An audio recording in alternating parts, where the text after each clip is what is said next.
কিশোরগঞ্জের মিঠামইনে বিএনপি নেতা জাহিদুল আলম জাহাঙ্গীর হত্যার বিচার দাবিতে বিক্ষোভ মিছিল ও প্রতিবাদ সমাবেশ অনুষ্ঠিত হয়েছে। বৃহস্পতিবার সকালে উপজেলা বিএনপি কার্যালয়ের সামনে থেকে বিক্ষোভ মিছিলটি বের হয়।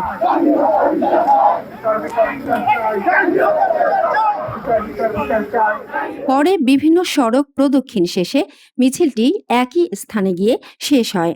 সমাবেশে বক্তারা জাহাঙ্গীর হত্যাকাণ্ডের দ্রুত ও নিরপেক্ষ তদন্ত, জড়িতদের গ্রেফতার এবং দৃষ্টান্তমূলক শাস্তির দাবি জানান। পরিবারের পক্ষ থেকে ধন্যবাদ জানাই।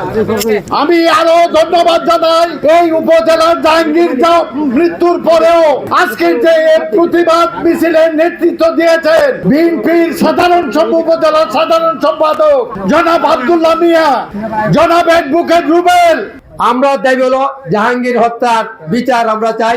যতদিন পর্যন্ত তাদেরকে আইনে আওতা নেওয়া না হয়, ফাঁসি না দেওয়া ততদিন পর্যন্ত আমরা ঘরে ফিরবো না। বিগত 13 তারিখ আমাকে একটি হুমকি দিয়েছে মোবাইলে যে জাহাঙ্গীরকে মেরেছি, তোদেরকে মেরে ফেলবো, তুই সাবধান হয়ে যা।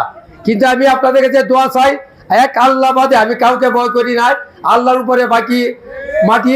আপনারা সবাই আমার জন্য দোয়া করবেন। জনাব আফতাবউদ্দিন এবং যারা নেতৃত্ব দিয়েছেন তাদেরকে আমার অন্তরের অন্তঃস্থল থেকে ধন্যবাদ জানাই।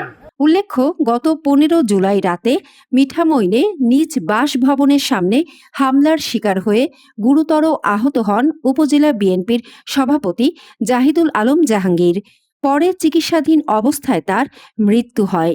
এ ঘটনায় 18 জুলাই তার স্ত্রী তাসলিমা আক্তার বাদী হয়ে 3 জনের নাম উল্লেখ সহ অজ্ঞাতনামা 10 থেকে 12 জনের বিরুদ্ধে হত্যা মামলা করেন।